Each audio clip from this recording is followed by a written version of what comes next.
Bueno, ayer hemos comenzado con los hombres o varones de renombre y hoy vamos a ver otro aspecto de la palabra de Dios que nos habla de hombres de verdad como varones de renombre, varones de verdad, según Éxodo capítulo 18, verso 21, que quiero usar como base para la reflexión de esta mañana. Y dice: además escoge tú de entre todo el pueblo varones de virtud, temerosos de Dios, varones de verdad, que aborrezcan la avaricia, y ponlos sobre el pueblo. Varones de verdad. Tal vez no le hemos dado mucha importancia a esta expresión, varones de verdad, principalmente en este tiempo en que vivimos, en que debido al movimiento feminista se ha quitar el protagonismo a los varones y ha sido muy fuerte su campaña, los cañonazos que dieron contra los varones, la figura del hombre, contra el patriarcado, como lo llaman ellas. Es decir, es el feminismo radical que se ha impuesto en la sociedad, que trata de eliminar completamente la figura masculina en todos los niveles de la sociedad y de la cultura.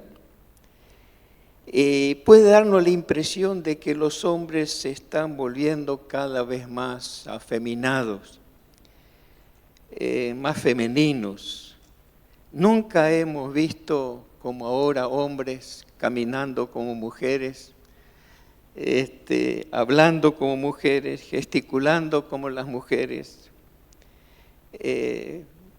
pintándose el rostro, los labios como las mujeres, lo mismo, las uñas y a veces hasta tienen ataques de histeria como las mujeres, ¿verdad? Y uno dice: ¿a dónde hemos llegado? Ay, Señor, danos hombres de verdad. Como oraba una mujer: Señor, danos hombres. Porque se veía que estaban perdiendo, ¿no? Pero no debe sorprendernos esto. A través de la historia hubo tendencias de la misma calidad. Si uno visita los museos de Europa, me tocó conocer el Museo del Prado, Lourdes y otros museos también en San Petersburgo, uno de los museos más grandes, y uno ve los cuadros más o menos de los años 1500, más adelante, es decir, una vez terminada la Edad Media, comienza el Renacimiento y todas las ideas liberales, y uno ve los cuadros de los varones con peluca, pintado el rostro, pintado los labios, y con un lunar, se pintaban el lunar porque le quedaba bien. Usaban tacones, mujeres, hombres vistiendo zapatos con taco de terciopelo. Y uno dice: ¿cómo es posible? Fíjense, busquen una enciclopedia o en Facebook o algún elemento de internet, una fuente que puedan encontrar, van a buscar solamente cómo se vestían en el siglo XVI, o como vean una figura de Luis XV solamente, para darse cuenta cómo se vestían los hombres, que perdieron todo lo que es lo masculino que podemos entender. Esto se ha contrastado con la idea de que el hombre de verdad realmente tiene que ser un hombre fuerte. El hombre de verdad tiene que ser un hombre que puede controlar sus emociones. Por ahí si un hombre llora, le decían, antiguamente se decía, ahora ya no, ¿cómo vas a llorar? Los varones no lloran. Ese es el concepto que se arraigó en nuestra sociedad por muchos años. El hombre nunca tendría que mostrarse débil, siempre fuerte. Y las mujeres también buscaban este ideal de hombre, el hombre fuerte, el hombre protector.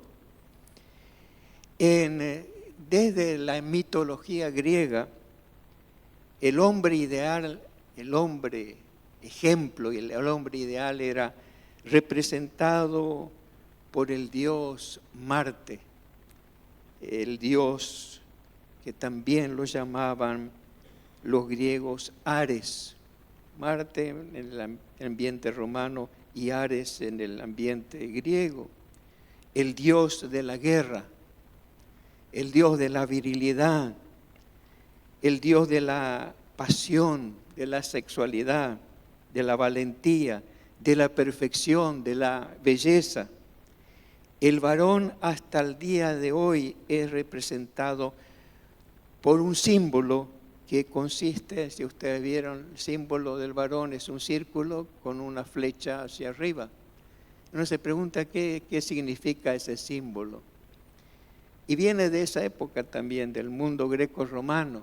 El círculo es un escudo y la flecha que apunta hacia arriba es la lanza del soldado. El escudo del soldado y la lanza, indicando la figura del varón como el varón valiente que enfrenta el peligro. Pero realmente, ¿cómo es el hombre de verdad? ¿Cómo es el varón de verdad? Porque en Proverbios 26 dice, muchos hombres proclaman cada uno su propia bondad, pero hombre de verdad, ¿quién lo hallará? ¿Quién va a encontrar, dice la Biblia, un varón de verdad? ¿Por qué es tan importante ser un varón de verdad? Porque Proverbios 28, 20 dice, el hombre de verdad, el varón de verdad, tendrá muchas bendiciones. Entonces vale la pena ser un varón de verdad. Recibirá no pocas bendiciones, sino muchas bendiciones. Y es palabra de Dios. Cuando nosotros leemos la palabra, tenemos que creer la palabra y la palabra se hace efectiva cuando la abrazamos, cuando la creemos con todo nuestro corazón. Así que vemos que cómo tiene que ser el hombre de verdad, el varón de verdad. Y quiero mencionar 3 características que nos muestra la Escritura del varón de verdad. En primer lugar, como ya estamos anticipando, debía ser valiente y esforzado. Es una de las recomendaciones finales que el apóstol Pablo le da a la iglesia de Corinto fue esta. Cuando él estaba terminando su epístola, incluyó este texto: velad, estad firmes en la fe, portaos varonilmente y esforzaos. 1 Corintios 16, 13.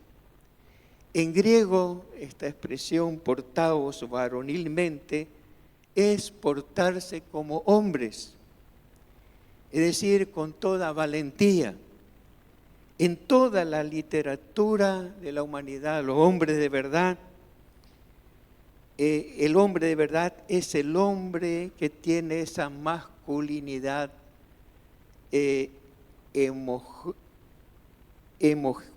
hegemónica. Es decir, que se ve al hombre como exitoso, el hombre que triunfa, el hombre seguro, el hombre que puede manejar cualquier situación. Esa es la idea de hombre, masculino, portaos varonilmente. Es interesante también que Pablo se refiere a las mujeres, portarse varonilmente. Una mujer valiente, una mujer decidida, también es una mujer varonil. En su época se consideraba así, porque se parecía al valor que tenía un hombre. El hombre como tal en la sociedad contemporánea, por supuesto, como he dicho, se está volviendo cada vez más afeminado. Y esta tendencia va a contrapelo de todo lo que la Biblia enseña. Por eso el apóstol Pablo advirtió a la iglesia de este peligro diciendo, fíjense lo que Pablo dice, este es un texto fundamental para este tiempo, tiempos tan peligrosos como Pablo dice, en los últimos tiempos serán tiempos peligrosos. Entonces, él enfatiza una palabra que es muy significativa y responde a muchas de nuestras preguntas. Y Pablo hace el siguiente cuestionamiento. ¿No sabéis que los injustos no heredarán el reino de Dios? No erréis, ni los fornicarios, ni los idólatras, ni los adúlteros, ni los afeminados, ni los que se echan con varones, ni los homosexuales, ni los ladrones, ni los avaros, ni los borrachos, ni los maldicientes, ni los estafadores heredarán el reino de Dios. ¿No saben acaso que los injustos, y quiénes son los injustos? Bueno, un ladrón es injusto. No, un ladrón no va a heredar el reino de Dios. Amén, decimos, es así, yo estoy seguro, siempre lo supe. No van a heredar los avaros, los borrachos, no van a heredar el reino de Dios. Pero aquí habla de los afeminados, los que tienen maneras femeninas de comportarse, que actúan como mujeres, no heredarán el reino de Dios. Y lo pone en la misma categoría de los adúlteros, de los fornicarios, de todos. Es lo mismo, ninguno de ellos. En el Antiguo Testamento Dios fue muy claro con este mandamiento. Deuteronomio 22:5. No vestirá la mujer traje de hombre, ni el hombre vestirá ropa de mujer, porque es abominación a Jehová tu Dios cualquiera que esto hace. Un hombre que usa ropa de mujer, dice, es abominación. Dios le da asco, le da repulsión a Dios que un hombre se vista con ropa de mujer y una mujer con ropa de hombre. Es abominación, como es la idolatría. Cuando nosotros adoramos a una imagen, bueno, es abominación toda idolatría. Pero vestirse con mujer también lo es. Es abominación para Dios. Sin embargo, por todos los medios de comunicación recibimos un continuo bombardeo. El cine, el teatro, los libros, los artículos, las entrevistas, los documentales, incluso a través de los dibujos animados. Estaba viendo una vez haciendo zapping en Netflix y de pronto había un dibujo animado y dije, qué bueno para los chicos un dibujo animado. Y era todo el argumento de la película era hacia la homosexualidad, hacia la igualdad de género, todo el trasfondo de la película. Y vemos eso lo que ocurre con Disney. Si alguna vez fueron a Disney, a veces, siempre recuerdo con mi esposa, cuando veíamos algunos varones danzando, en alguna de las representaciones, pero uno los veía, pero este no parece un hombre por la forma de comportarse, pero estaba ya toda la cultura empapada en lo mismo. Decía, hay una tendencia mundial que apunta a que la sociedad acepte como algo normal, natural, algo que Dios aborrece, que Dios abomina, que es repulsivo para Dios. La sociedad está diciendo, esto es lo que tenemos que ser y tenemos que respetar esta forma de pensamiento. Hemos visto a maestras obligando a los niños pequeños a vestirse a los varones como nenas y las nenas como varones porque querían enseñar la igualdad sexual, la igualdad de género, que somos los mismos y que podemos elegir el sexo, podemos percibirnos de lo que queremos. Ese concepto está metido en toda la literatura, en toda la enseñanza, y vemos cómo ha crecido en el mundo occidental. Hay una perversión de valores, una degeneración, degradación de lo que Dios enseña.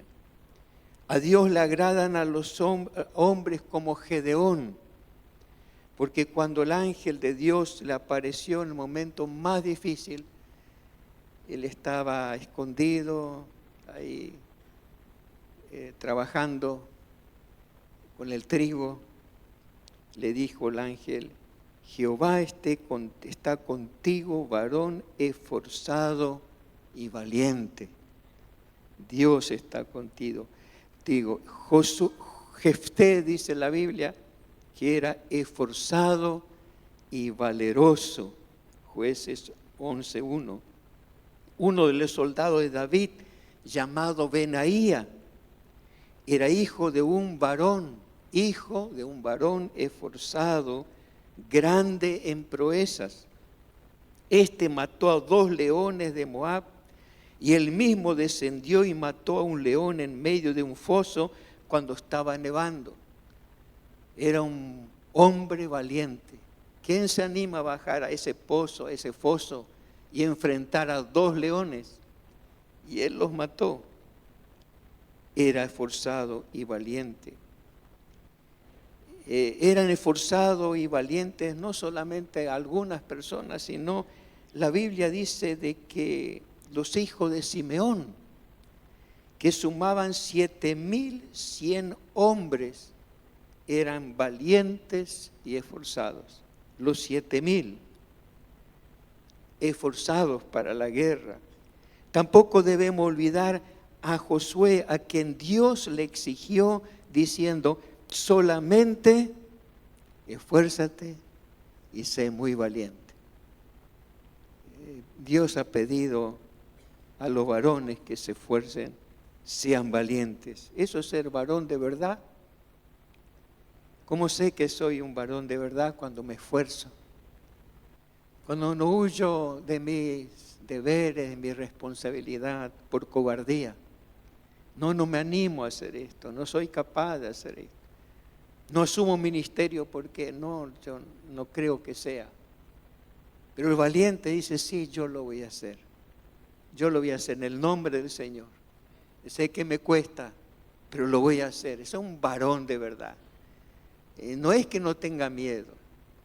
Los valientes tienen miedo también, pero afrontan el miedo, afrontan el temor, lo superan, avanzan. Realmente eso es lo que Dios quiere. Cada vez que nos esforzamos y mostramos que somos valientes, estamos evidenciando que somos varones de verdad. Y doy gracias a Dios por todos los que se esforzaron por este congreso. Son varones de verdad. Han venido, han trabajado, se han esforzado, todos. Y me gozo en esto, en el Señor. Pero también un varón de verdad es un hombre nuevo. El apóstol Pablo en su carta a los Efesios dijo, vestidos del hombre nuevo, creados según Dios en la justicia y santidad de la verdad. Si hay un nuevo hombre que deben vestirse los cristianos, significa que realmente hay también un viejo hombre el cual tenemos que desechar. Pablo les dijo que estaban vestidos del nuevo hombre, sino que debían vestirse. No le dijo ustedes ya están vestidos del hombre nuevo, sino que les dice tienen que vestirse. Evidentemente todavía no se vistieron del hombre nuevo. A los romanos le dijo, sabiendo esto, que nuestro viejo hombre fue crucificado juntamente con él, juntamente con Cristo, para que el cuerpo del pecado sea destruido, a fin de que no sirvamos más al pecado. Ese cuerpo del viejo hombre fue crucificado. Romanos 6:6. Este viejo hombre está viciado, dice Pablo, según Efesios 4:22. En cuanto a la pasada manera de vivir, despojaos del viejo hombre que está viciado conforme a los deseos engañosos. Y a los colosenses le dijo, no mintáis los unos a los otros, habiéndoos despojado del viejo hombre con sus hechos. Ahora, este hombre nuevo nada tiene que ver con el nuevo hombre que distintas ideologías a través de la historia han querido plasmar. Ustedes saben que hubo tendencias políticas a través de la historia. Por ejemplo, Benito Mussolini, cuando él trató de implementar su filosofía política fascista, él habló del hombre nuevo. ¿Cómo tiene que ser el hombre nuevo fascista? Él decía, el hombre nuevo fascista tiene un carácter totalitario, un carácter antidemocrático, ultranacionalista. Es el concepto de hombre nuevo. Este es el hombre nuevo que necesitamos. Y dentro del nazismo también había una fuerte propaganda de un hombre nuevo. ¿Y cómo tiene que ser ese hombre? Tiene que ser obediente, sacrificado, valiente, tiene que tener espíritu de cuerpo. Y la exaltación incluso de la violencia y del martirio, morir por la causa, era parte de ese hombre nuevo. Morir por la patria, morir por la bandera, ese fuerte nacionalismo. Yo muero por mi patria. Bueno, todo es el concepto, este es el verdadero hombre que se está formando en este tiempo, decían. También el hombre nuevo marxista había sido que no solamente una idea paulina del hombre nuevo, sino que las políticas a través del tiempo lo abrazaron. El marxista, el hombre nuevo comunista, el hombre socialista o soviético, que surgiría después de la era capitalista. ¿Cómo tiene que ser este hombre? Y era muy parecido a las otras tendencias, casi no hay diferencia entre el fascismo o el nazismo u otros. Era el hombre nuevo. El China comunista también tienen un hombre nuevo. Y hay una historia que cuentan en China popular de un hombre llamado Lei Feng. Lei Feng llegó a ser modelo del hombre nuevo del Partido Comunista Chino, del Ejército Popular de Liberación. ¿Por qué? ¿Por quién era Feng? Feng nació en una familia de campesinos muy pobres en la provincia de Wancheng, en la provincia de Hunan, en el distrito de Wancheng, el 18 de diciembre de 1940. Y cuando los japoneses invadieron China, ellos sufrieron mucho, su padre murió, lo asesinaron, su madre se ahorcó porque era acosada por un terrateniente, Su hermano menor murió de tanto trabajo, trabajo pesado, y el más pequeño de todos murió de hambre. Y Lei Cheng fue recogido cuando él vivía solo y pobre y no tenía nada por el Partido Comunista. Esa es la idea. Y que lo educó, le dio un propósito de vida. Le dijeron a Feng que tenía que leer los 3 tomos de Mao Zedong y le dijeron que debía seguir al pie de la letra, la escritura de esos libros.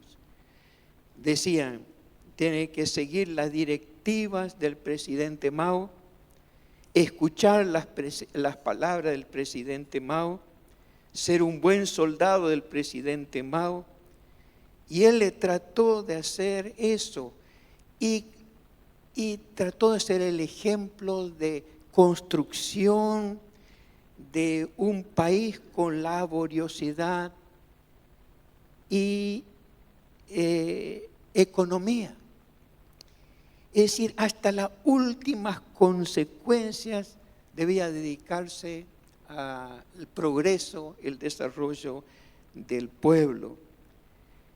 Es decir, y cuando vemos la historia de este muchacho joven que murió a los 22 años, dice, pero ¿en dónde está el ejemplo que él tenía que dar para el partido?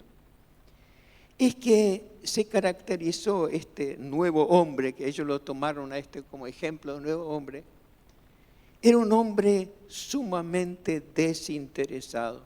Había inundación y él sacaba de su bolsillo el dinero que tenía para ayudar a los pobres, los necesitados. Era un hombre que después de una larga caminata con los soldados, venían cansados, él le lavaba los pies a los compañeros y a los calcetines de ellos, en forma desinteresada. Así que cuando la forma como él economizaba, la forma como llevaba su vida, le nombraron en el año 1960 soldado economizador modelo. Es decir, el hombre nuevo tiene que economizar lo máximo, trabajar lo máximo, ayudar a los demás lo máximo. Es el hombre nuevo que ellos pensaban, es el hombre de verdad que lo consideraban. Por supuesto, Mao Zedong hizo un llamamiento a todo el país el 5 de marzo de 1966, diciendo, aprended del camarada Lei Feng. Era el ideal que ellos tenían. Todas las ideologías tienen historias parecidas. Personas que se sacrifican por los demás, personas que sirven. Y a veces como cristianos por ahí decimos, bueno, ¿en qué nos diferenciamos de ellos? Todas las ideologías, relatos de hombres abnegados, serviciales, dispuestos a morir por la causa, por sus camaradas. Pero el hombre nuevo, según la Biblia, ¿en qué se diferencia? ¿En qué somos distintos? No se construye el hombre nuevo, según la Biblia, por medio de la disciplina estricta como tenían los filósofos estoicos. El dominio del cuerpo, dominio de las emociones. El hombre nuevo es una persona que tiene autodominio.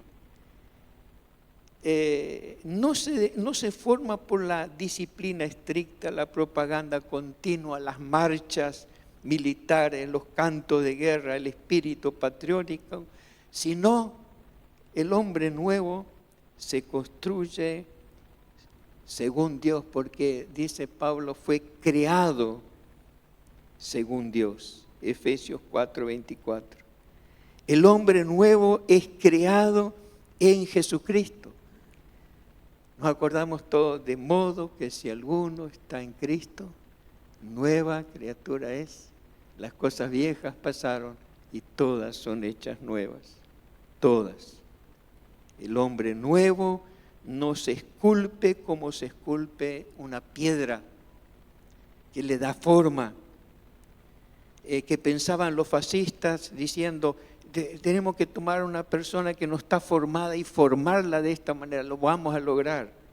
No se forma así el hombre nuevo en Cristo, sino que se forma por el poder de Dios, porque Jesús dijo, el que no nace de nuevo no puede ver el reino de Dios. Es decir, el hombre nuevo tiene que nacer de nuevo, si no, nunca podrá ser un hombre nuevo. En eso nos diferenciamos abismalmente de todas las ideologías. Ningún hombre puede ser hombre de verdad sin el poder de Dios. Hace varios años atrás se vino una hermosa chica a la iglesia, cabello rubio, largo, muy bien vestida. Vino a la reunión, escuchó el mensaje y empezó a asistir. De pronto vino una vez, no la conocimos, porque no era una mujer, era Carlitos.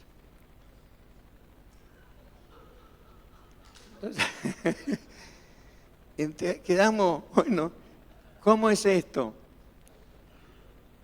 Toda la vida, él o ella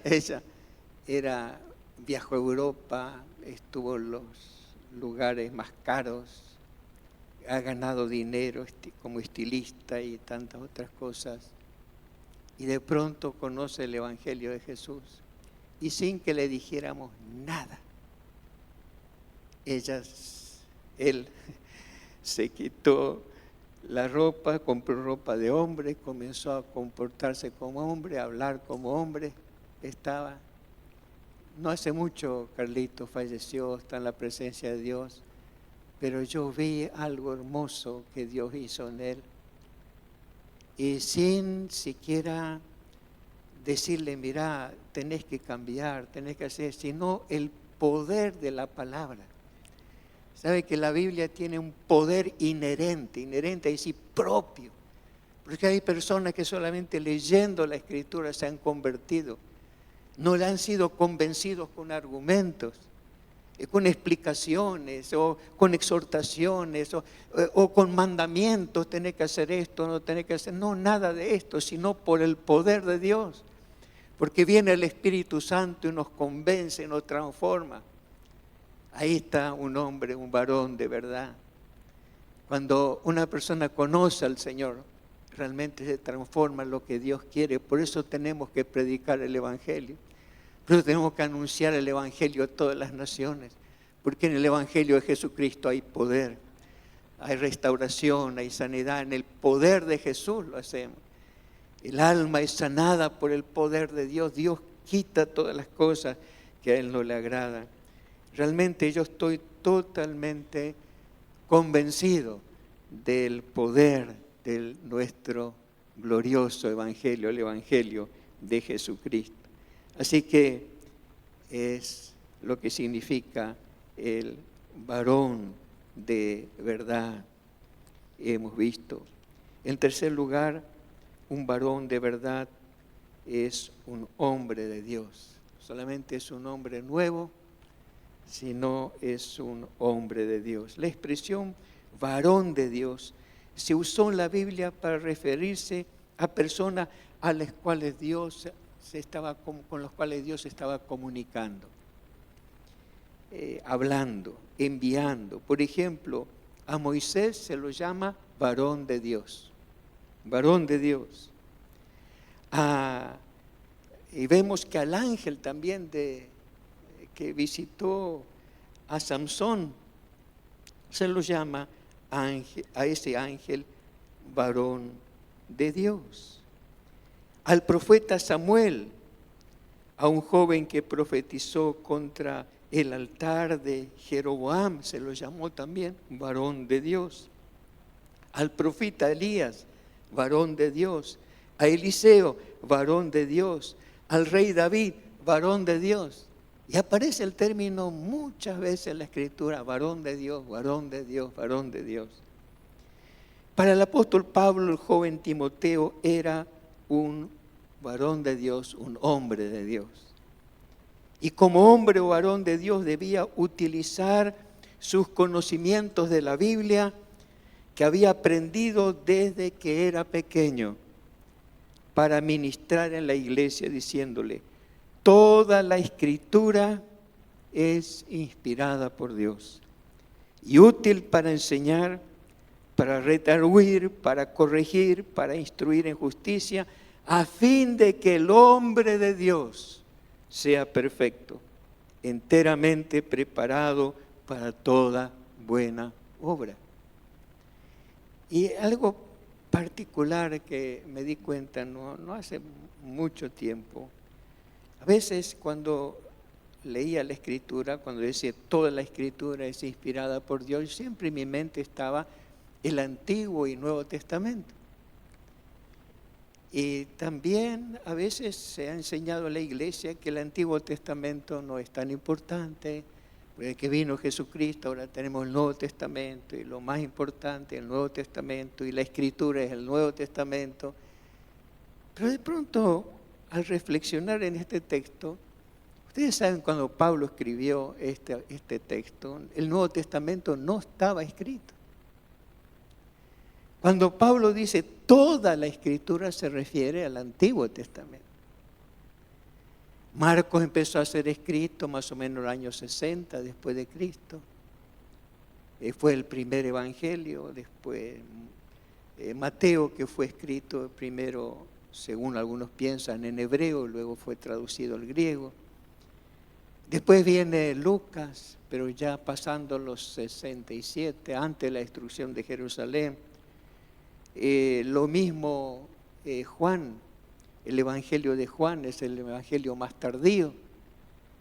Todavía no fueron escritos. La primera epístola de Pablo a los tesalonicenses fue después del año 60, escribe la carta. Y vemos las epístolas de él que fueron consideradas como palabra de Dios, como escritura. En su época no se lo conocía. Y a veces una iglesia tenía un solo evangelio. No conocían los otros 3 evangelios. Obtenían una carta, pero no las otras. Es decir, no tenían toda la escritura como nosotros, pero dice toda la escritura. Y de pronto mi perspectiva del Antiguo Testamento cambió. Entonces, toda la escritura se refería al Antiguo Testamento. Toda la Escritura es útil para enseñar, para convencer, para corregir, para instruir en justicia, para que el hombre de Dios sea perfecto. Para que el hombre de Dios sea perfecto. En otras palabras, Timoteo tenía que capacitar a los creyentes para la obra del ministerio, porque Dios mismo constituyó a unos apóstoles, a otros profetas, a otros evangelistas, a otros pastores y maestros, a fin de perfeccionar a los santos para la obra del ministerio. ¿Para qué están los pastores? Uno dice, para pastorear. ¿Para qué están los evangelistas? Evangelistas para predicar el evangelio. ¿Para qué están los maestros? Para enseñar. Pablo dice, no, un momentito. Todo esto están para enseñar a la iglesia, para enseñar a los hombres para el ministerio. Es decir, que para perfeccionarlos. El propósito de los evangelistas es enseñar a la iglesia, evangelizar a los pastores a pastorear. Y de pronto cambia también nuestro sentido de capacitación. Yo como pastor tengo la función de capacitar a la iglesia para que la iglesia pastoree. La iglesia es la que visita a los enfermos. La iglesia es la que aconseja. La iglesia es la que... Pero no es tarea del pastor eso. Sí, es tarea del pastor. Pero el pastor tiene que capacitar a los santos, porque el ministerio es de los santos. Los creyentes tienen que hacer el ministerio pastoral y evangelístico y profético. Son la iglesia y los pastores capacitándolos. De pronto ocurre una revolución, podríamos decir, eclesiológica en la iglesia cuando entendemos esto. Y de pronto cada miembro de la iglesia llega a ser importante en el reino, ha sido capacitado. Así que encontramos esto. Para que el hombre de Dios sea perfecto, es decir, completo. Pero también el mismo Timoteo, que debía enseñar a otros, también era un varón de Dios, que debía huir de algunas cosas, que tenía que escapar de algunas cosas. Mas tú, oh hombre de Dios, huye, escapa, corre, aléjate de estas cosas y sigue la justicia, la piedad, la fe, el amor, la paciencia, la mansedumbre. ¿De qué tenía que escapar Timoteo? ¿De qué tenía que huir? Porque a veces pensamos que siempre tenemos que hacer frente. Dice, yo estoy siendo tentado, tengo que ser fuerte contra la tentación, tengo que vencer la tentación. Señor, ayúdame a vencer mi tentación. Hermano, estás equivocado, no es así. Es huyendo, no enfrentándola. Cuando usted más lucha contra la tentación, más grande va a ser la tentación. Cuando nosotros luchamos más contra la tentación, más grande se hace y siempre vamos a ser derrotados. Pero cuando miramos a Jesús, le decimos, Señor, yo no puedo, pero tú puedes. Tú me puedes librar. Señor, no me meta en tentación, como dice el Padre nuestro. No, Señor. Pero no me metas porque yo soy débil, no voy a vencer. Pero si estás en mí, Señor, tú me vas a dar la victoria. Es una nueva perspectiva. Pero él tenía que huir, alejarse. Y según el versículo anterior, ¿de qué tenía que elegir? ¿De qué cosas debía alejarse? Porque si no se alejaba, se iba a hundir en la destrucción.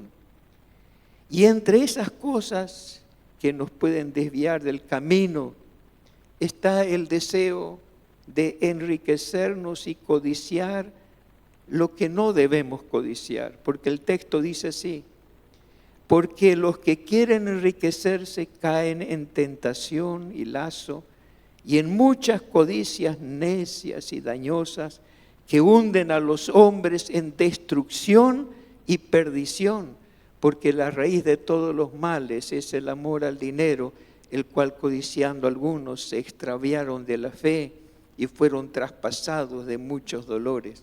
1 Timoteo 6:12. Tenía que escapar porque hay una inclinación natural a buscar el enriquecimiento. A pesar de todo, no, primero está lo que yo puedo ganar. Pero aquí dice la raíz de todos los males es el amor al dinero, atarse al dinero. Y huye de estas cosas. Timoteo, no sigas esto. Es vas por mal camino si tomas esto. Tienes que, al contrario, seguir la justicia, la fe, toda esta lista que él pone y alejarse de aquello que puede destruir su vida, su familia. ¿Cuántas familias fueron destruidas por el amor al dinero? ¿Cuántos ministerios también? Pastores que amaron el dinero, que han traído vergüenza para la obra del Señor. Por eso necesitamos huir de esto claramente. El hombre de Dios tiene que apartarse, pero tiene que seguir la justicia, la piedad, la fe, el amor, la paciencia, la mansedumbre. Hay un libro que me bendijo enormemente. Es muy chiquito, escrito por Melvin Hayes. Y Melvin Hayes escribió ese libro que se llama El desarrollo del varón de Dios. Y quiero leerles un párrafo del libro que me hizo pensar en mi propio desarrollo, porque toda mi vida mi anhelo es seguir aprendiendo, seguir estudiando, seguir capacitándome. Nunca uno llega a decir, bueno, ya lo sé todo, ya no necesito. Como los estudiantes, termina la universidad o termina la secundaria, tira todos los papeles al aire, los libros, ya no los ve, no los mira más. No debe ser esa la actitud del creyente. Siempre somos alumnos, siempre tenemos que estar aprendiendo. Y este libro me ha enseñado, fíjense lo que él dice, es una de las tragedias del ministerio cristiano que tanto de nosotros somos enanos espirituales, cuando Dios desea que seamos gigantes. A cierta edad de la vida dejamos de crecer. Muchos gozan de un desarrollo prometedor al principio, tanto en su vida espiritual como en su capacidad ministerial, pero después de un tiempo dejan de avanzar y apenas logran mantener el mismo nivel. Es menester que crezcamos para no frustrar el propósito divino. Y más adelante nos hace varias preguntas. Y dice, ¿cuántos de nosotros hemos alcanzado el 100% de nuestras posibilidades en Dios? ¿Cuántos de nosotros alcanzamos el 100%? ¿Cuál es el plan de Dios para nosotros hoy día? ¿Estamos satisfechos de alcanzar el 50% de las posibilidades en Dios para nuestras vidas? ¿De alcanzar el 75%? ¿El 90%? Ojalá que no quedemos satisfechos con menos del 100% de la realización de la voluntad de Dios de nuestra vida. ¿Cuáles son los factores que trabajan dentro de nosotros? ¿Son factores de crecimiento o de decadencia? Esto sí es importante. En ninguna otra esfera es más importante el dicho: lo que el hombre sembrare, eso también segará. Nuestra vida cristiana y nuestro ministerio de hoy son el resultado de lo que sembramos ayer. Nuestro ministerio de mañana será la cosecha de la semilla que hoy sembramos. Por tanto, si he de tener un ministerio espiritual mañana, menester es que siembre la semilla hoy que producirá tal ministerio. Si yo siembro el descuido, la indiferencia, la desconfianza, la duda, la envidia, el orgullo, el egoísmo, la ambición carnal y el amor a la comodidad, el resultado tendrá que verse en la cosecha de mañana. Si en cambio yo siembro el amor, la fe, la esperanza, la disciplina espiritual, la consagración y procuro agradar a Dios con toda seguridad, la cosecha de mañana revelará el resultado del desarrollo espiritual en la vida de la persona y en el ministerio. Amén. Yo dije, Señor, yo quiero crecer. Yo no quiero ser un enano, ayúdame a ser disciplinado, a levantarme temprano, a leer la Biblia, a orar, a interceder. Y es lo más hermoso que uno puede tener. ¿Por qué lo hago? Porque estoy construyendo el futuro. Lo que haga ahora se va a ver dentro de 1 año, 2 años. Lo que hable hoy se va a ver. La siembra que estoy sembrando tal vez no se vea inmediatamente. Pero yo confío, hermanos, que la siembra que hoy estoy sembrando entre ustedes va a dar una abundante cosecha. Serán hombres de renombre, hombres de valor, hombres de verdad que llevan el Evangelio hasta lo último de la tierra. Que realmente Dios los bendiga, los unja. Que Dios los haga hombres de verdad. Porque dice, los hombres de verdad tendrán muchas bendiciones, no pocas. Es decir, ¿por qué Dios te bendice tanto? Porque soy un hombre de verdad. Hombres de verdad, por eso tengo bendiciones. Vamos a esforzarnos a ser valientes. Vamos a esforzarnos para rendir lo máximo para nuestro Señor. y debemos proponernos revestirnos del hombre nuevo creado en Cristo Jesús. No depender de nosotros, sino de la gracia de Dios la que nos sostiene. Y sobre todo, como hombres de verdad, tenemos que ser hombres de Dios, que crecen, que se desarrollan, que avanzan. Que el Señor los bendiga. Amén. Amén. Vamos a ponernos de pie para orar.